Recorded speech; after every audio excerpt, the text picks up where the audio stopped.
I find it really interesting that the people that are the most passionate about America are immigrants. It's like the people that live here are so ungrateful because they don't know the alternative. I'm Dr. Sheila Nazarian, and this is my story. I am a mom of 3, an entrepreneur, a plastic surgeon, a philanthropist, and most recently an activist. I was actually born in New York. We went back to Iran. It was 1979. The revolution started, and we weren't actually allowed to leave because we're Jewish. I remember when I was 6.5 years old and my sister was 13, there was actually bombs flying into Tehran, and I remember one landed about 2 blocks away from our home, and that's when my family said, you know what, we got to get out of here. This is not safe. This is not going to be a future for our children. So we actually hired smugglers. One day we went to the bazaar and we got in the back of a covered truck. We got on the bottom of the truck. They put blankets over us and corn. And my mom and my sister and I actually escaped through the border into Pakistan in this truck covered by corn. My father had left earlier, about a month earlier. He was a physician, and he said he was going on a medical conference to Vienna, left the passports of my mom, my sister, and I with the government so that they were assured that we weren't leaving, that this wasn't a, we're all leaving the country type of situation. So my father actually flew to Vienna, waited for us there, and the reason why he did that is because if we would have all been smuggled and gotten caught, both my parents would have gone to jail, and then me and my sister would have been orphans, essentially. We spent 3 months in Pakistan waiting for visas, and we were with a lot of people that had been smuggled. We were in Karachi, so at night we would play Persian music, we would dance. And actually in that hotel was the first time that I actually personally experienced anti-Semitism. There was a lot of weddings happening in the hotel, so we would go down and see what was happening, what did the bride look like. And one day when I was 6.5, I went downstairs to one of the weddings, and this woman looked at me and said, "Are you Jewish?" And I said, "Yeah." And she just spit right in my face. After waiting 3 months in Pakistan, we finally got our visas to reunite with my father in Vienna. From Vienna, we legally migrated to the US.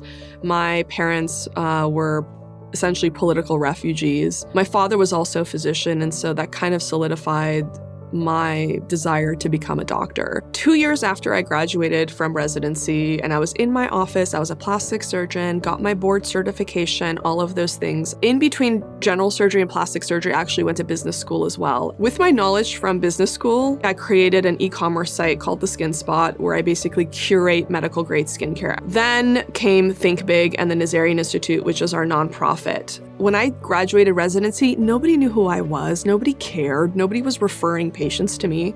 But I knew that people didn't want to read anymore, and they just wanted to watch videos. So I just started banging out videos for YouTube. 1 year out of residency, I was on the first page of Google. I get super excited about impacting people. I can do one breast augmentation at a time or one tummy tuck at a time and change one life at a time. But it's so just exciting to me to be able to change the lives of the masses. So I always knew I wanted a TV show. I had worked on a few shows that never got picked up, but one of the producers from one of those shows came and got me for what is now Skin Decision on Netflix. When the show launched in July of 2020 during the pandemic, everybody was eyes on Netflix. So it was amazing. Tons of exposure. I was getting messages from all over the world. You inspire me. You gave me permission to feel like I can take care of myself and not see it as vanity, but as self-care.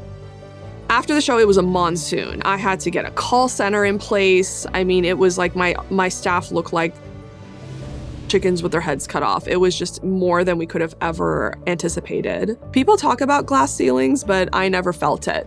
I just, worked really hard and did my best, and nothing ever felt like it was impossible to me.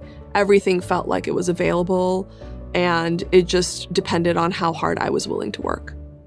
Of all of the accomplishments that I've garnered so far in my life, all of those things don't hug you when you come home at night.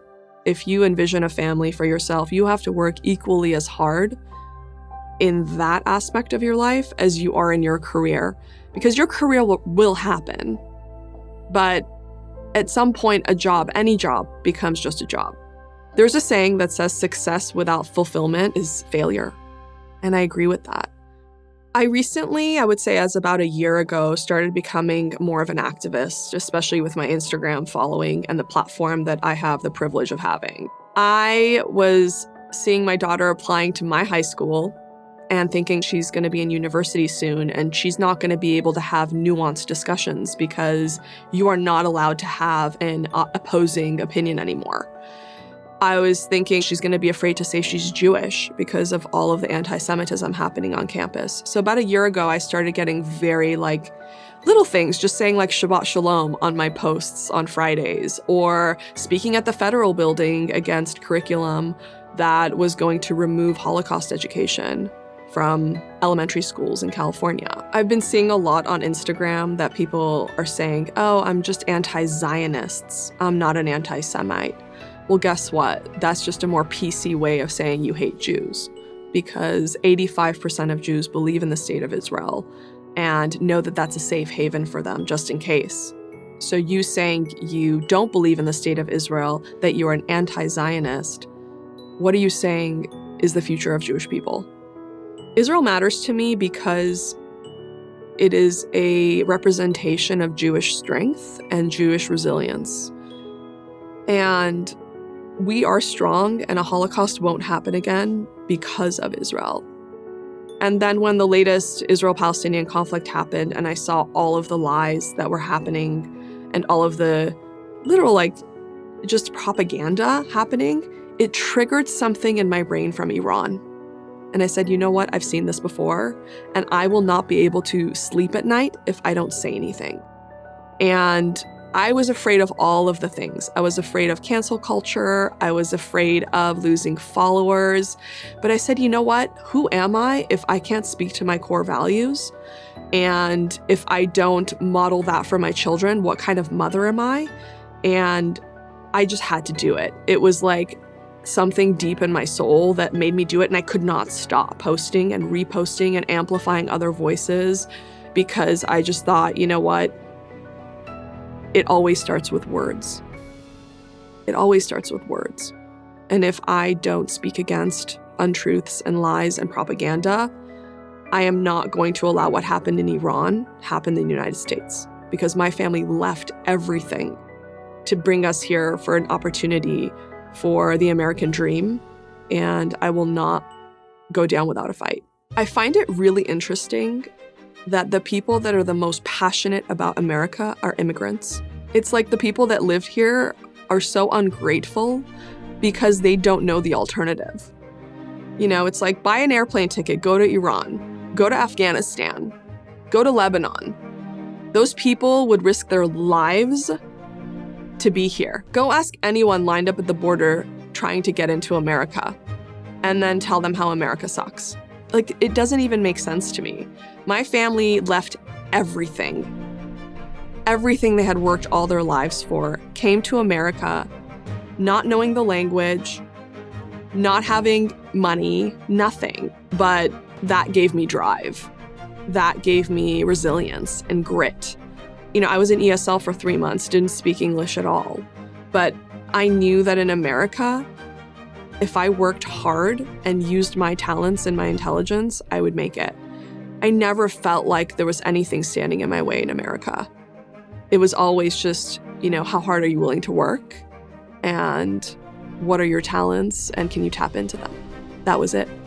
All these opportunities that have come to me and all the successes, I'm a nerd. I'm a surgeon.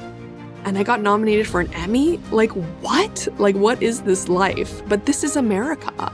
This is what America and the American dream is all about. Anything is possible if you work hard enough.